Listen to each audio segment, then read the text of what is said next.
बिस्मिल्लाहिर्रहमानिर्रहीम। आप लोगों का एग्ज़ाम जो है BS 4th 6th और 8th MSc 4th का ऑनलाइन एग्ज़ाम फिनिश हो गया है, कैंपसेस का और सब कैंपसेस का और गवर्नमेंट कॉलेजेस का। अब उसमें मेन कैंपस के तमाम ऑनलाइन एग्ज़ाम फिनिश हो गए हैं। अब सब कैंपस और गवर्नमेंट कॉलेजेस के कुछ ऑप्शनल पेपर्स में भी इसी वीक में कंडक्ट जो रहते हैं वो हो जाएंगे। वो ऑप्शनल पेपर ऐसे हैं जो कि मेन कैंपस में ऑफर नहीं किए जा रहे, मगर सब कैंपस या गवर्नमेंट कॉलेजेस में वो ऑफर किए जा रहे हैं। इन पेपर के होने के बाद जो प्राइवेट एफिलिएटेड कॉलेजेस हैं उनकी डेट शीट आ जाएगी नेक्स्ट वीक या उससे नेक्स्ट, और उसके बाद उनके कुछ एग्जाम है वो होंगे। तो अभी हमने जो करंट डिस्कस करना है वो MSc सेकंड और एम फिल और PhD सेकंड के सेमेस्टर के रिवाइज शेड्यूल को, और जो समर सेमेस्टर के रिवाइज शेड्यूल को, कि उसमें समर सेमेस्टर में कौन से बच्चे एनरोल हो सकते हैं, तो उसकी फीस क्या होगी, मैक्स एक स्टूडेंट कितने कोर्स इनरोल कर सकता है, और कौन कौन से स्टूडेंट इसमें एनरोल हो सकते हैं।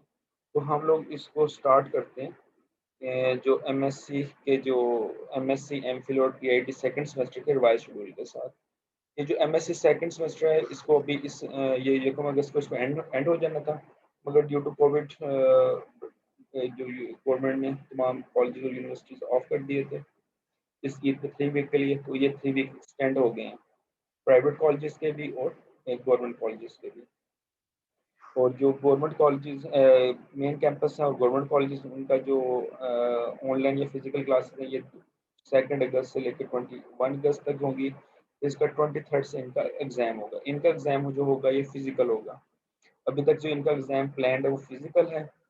अगर सिचुएशन वहाँ पे ऐसी नहीं रही तो फिर हो सकता है कि हमें ऑनलाइन एग्ज़ाम की तरफ ही जाना पड़े इनके एग्ज़ाम के लिए। इसी तरह से सेम शेड्यूल है फॉर MPhil और PhD, और similarly for private affiliated colleges इनका जो शेड्यूल है वो 2 अगस्त से स्टार्ट होगा और 4 सितंबर तक जाएगा। इसी तरह इनका जो फाइनल एग्जाम है वो 6 सितंबर को स्टार्ट होगा अप टू 11 सितंबर। इसमें कुछ डेट्स ऊपर नीचे हो सकती हैं। इसके बाद इनका प्रैक्टिकल एग्जाम होगा। ये इनका रिवाइज शेड्यूल है ये सभी का, MSc का, MPhil और PhD। दो सेमेस्टर अभी फिनिश नहीं हुए, इसके अलावा जो बाकी BS प्रोग्राम सारा फिनिश हो गया हुआ है, और MSc MPhil PhD के सेमेस्टर अभी रहते हैं। तो इसके बाद हम लोग डिस्कस करते हैं समर सेमेस्टर का। ये समर सेमेस्टर का शेड्यूल है। इसकी जो रजिस्ट्रेशन है ये है सिर्फ BS सेकंड 4 6 और 8 की। इसके बाद हम MSc सेकंड और MPhil PhD सेकंड को डिस्कस करेंगे। तो इनकी रजिस्ट्रेशन 2 अगस्त से लेकर 7 अगस्त तक स्टार्ट रहेगी। रजिस्ट्रेशन का मेन मेन ये है कि आपने अपना जो एनरोलमेंट फॉर्म है उसके साथ अपना जो रिजल्ट जिसमें आप फेल हुए हैं या आप उसका डी ग्रेड है वो साथ अटैच करेंगे, रिजल्ट अटैच करेंगे, और अपना फाइनल प्रूफ का आपका सेमेस्टर कौन सा और CGPA क्या है उसका प्रूफ साथ लगाएंगे, और ये एप्लीकेशन आप अपने डिपार्टमेंट में सबमिट करवा देंगे। अब डिपार्टमेंट वाले उस पर डिसाइड करेंगे कि क्या हमने ये कोर्स ऑफर करना है कि नहीं करना। इसके रूल्स में के बाद में बता देता हूँ, इसके नेक्स्ट पेज पे है। तो जो मेन कैंपस के स्टूडेंट हैं और सब कैंपस के स्टूडेंट अपने डिपार्टमेंट में वो लिस्ट देंगे। वो फिर देखेंगे कि हमने ये कोर्स ऑफर करना है कि नहीं करना। वो जो उनको अलाउ करेंगे उनको साइन करके आपको वो डायरेक्टर एकेडमी को वो एप्लीकेशन फॉरवर्ड कर देंगे। डायरेक्टर एकेडमिक फिर उनको अलाउ करेगा कि ये हम ये कोर्स ऑफर करेंगे। वो कोर्स ऑफर करने के बाद वो उनके फी वाउचर क्रिएट हो जाएंगे, वो बच्चे फीस पे करेंगे और उनकी जो क्लासेज है वो स्टार्ट हो जाएंगी 9 अगस्त से। ये प्रोसेस है मेन कैंपस के लिए। अगर आप स्टूडेंट हैं किसी गवर्नमेंट कॉलेज के या प्राइवेट कॉलेजेस के, तो आप लोगों ने जो आपके कोर्सेज हैं जिनमें आप फेल हैं या डी ग्रेड है, वो कोर्सेज आप अपने डिपार्टमेंट में अपने कॉलेज के थ्रू यूनिवर्सिटी को भिजवाएंगे। तो यूनिवर्सिटी जो आपका कॉलेज है सिंगल केस में सेंड करेगा। आप सारे कॉलेज के स्टूडेंट हैं, चाहे वो गवर्नमेंट के हैं या प्राइवेट हैं, कॉलेज का प्रिंसिपल आपके जो सभी सभी सब्जेक्ट के, चाहे मैथ के हैं, फिजिक्स के हैं, केमिस्ट्री के हैं, बायोइन्फॉर्मेटिक्स के हैं, कोई भी डिपार्टमेंट है, उनकी हर डिग्री वाइज यानी BS मैथमेटिक्स है, BS कंप्यूटर साइंस है, BS IT है, BS केमिस्ट्री है, हर सब्जेक्ट के वाइज स्टूडेंट की लिस्ट जो है प्रैक्टिकल एकेडमिक जो यूनिवर्सिटी को उसको सेंड कर देंगे कि ये जो स्टूडेंट्स हमारे कोर्स रिवाइज करना चाह रहे हैं इनका इसमें बी ग्रेड है या एफ ग्रेड है। पुलिस हमें प्रैक्टिकल एकेडमिक उनको देखेंगे क्या ये सब्जेक्ट हमारे ऑफर हो रहे हैं, अगर वो ऑफर हो रहे हुए तो फिर वो उनको अलाउ कर देंगे। तो वो स्टूडेंट्स जो हैं प्राइवेट कॉलेजेस के भी और गवर्नमेंट कॉलेजेस के भी मेन कैंपस या सब कैंपसेस के अंदर ये पढ़ेंगे। अब ये डिसाइड करेंगे कि सब कैंपसेस में इतने स्टूडेंट हैं कि नहीं हैं। अगर वो नहीं हुए तो वो सब कैंपसेस कोर्स ऑफर नहीं करेंगे, सिर्फ मेन कैंपस ही वो कोर्स ऑफर करेंगे। ये डिपेंड करता है कि स्टूडेंट्स की अवेलेबिलिटी, स्टूडेंट कितने समर सेमेस्टर में इन्वॉल्व होना चाह रहे हैं। इनका जो क्लासेस है वो 9 सितंबर से स्टार्ट हो जाएंगी, 9 अगस्त से 30 अगस्त को इनका मिड हो जाएगा और फाइनल इनका एग्जाम 20 सितंबर से 25 सितंबर तक रहेगा। सेम इसी तरह से एमएससी सेकंड के लिए रूल सारे सेम वही हैं, मगर इनका जो सेमेस्टर स्टार्ट होगा वो 26 अगस्त होगा, क्योंकि इनका ये सारा सेमेस्टर लेट चल रहा है एमएससी का, एमफिल का और पीआईडी का, इसलिए इनका समर सेमेस्टर भी लेट स्टार्ट होगा। इसी तरह से इनका मिड एग्जाम है, फाइनल एग्जाम है। इनका फाइनल एग्जाम जो 18 अगस्त के बाद 18 अक्टूबर को एंड से स्टार्ट होगा और 23 अक्टूबर को एंड हो जाएगा।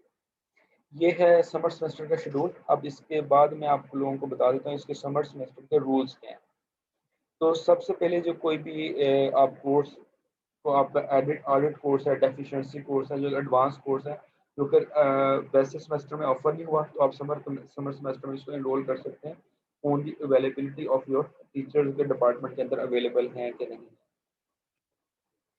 अब यहाँ पे आप लोगों ने एक नोट करना है, अगर आप BS 8, 10th और MSc 4th के स्टूडेंट हैं तो आप तभी जो है डी ग्रेड को इम्प्रूव कर सकते हैं अगर आपका CGPA 2.5 से बिलो है।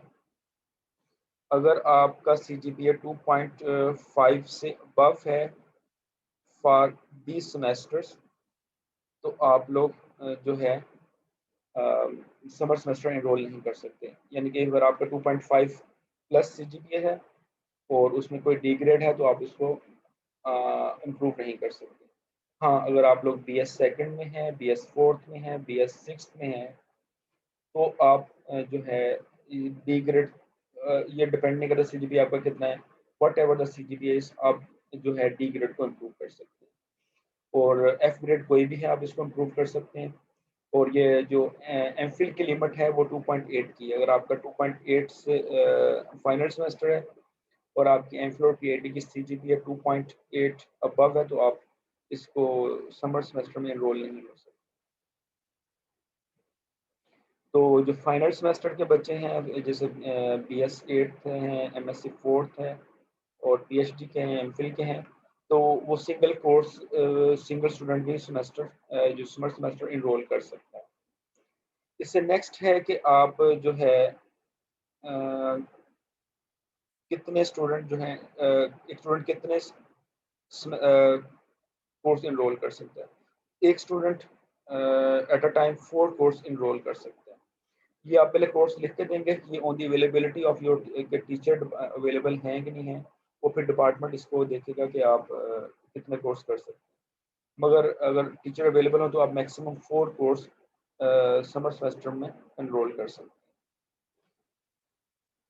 हैं। तो जो अगर आप फाइनल सेमेस्टर के हैं स्टूडेंट हैं तो आपका जो सिंगल स्टूडेंट है वो भी, यानी अगर एक कोर्स है लेट्स सपोज वो कैलकुलस 1 है, कैलकुलस 2 है, उसमें सिर्फ एक स्टूडेंट ही है, अगर टीचर एग्री है तो सिंगल स्टूडेंट भी ये कोर्स इनरोल कर सकते हैं।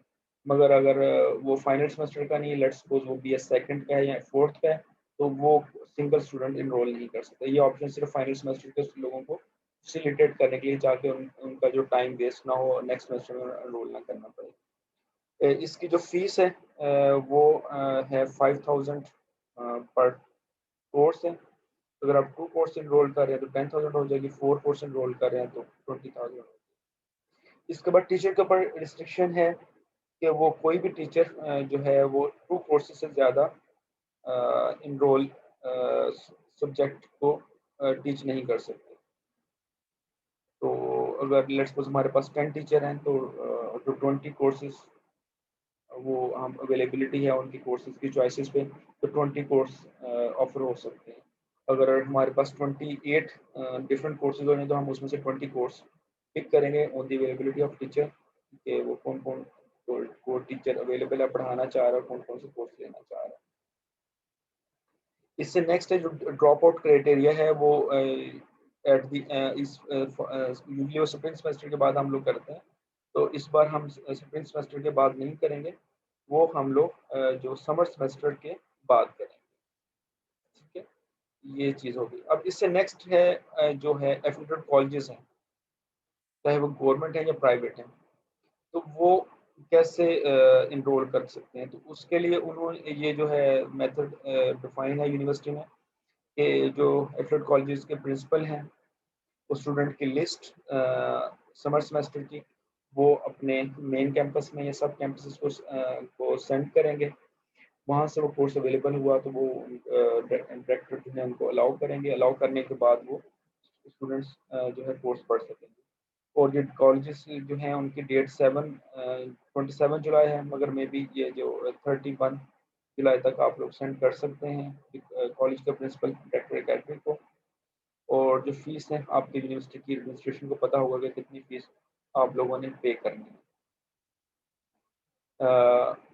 7 इसकी बात आपने अच्छे से याद रखनी है कि 7 अगस्त के बाद कोई भी जो रजिस्ट्रेशन है वो अलाउ नहीं होगी for BS second, fourth, six और एट और MSc सेकंड के लिए। एमफिल और PhD जो है उसके लिए जो डेट है वो अभी चलेगी, ये 26 अगस्त से लेकर 2 सितंबर तक।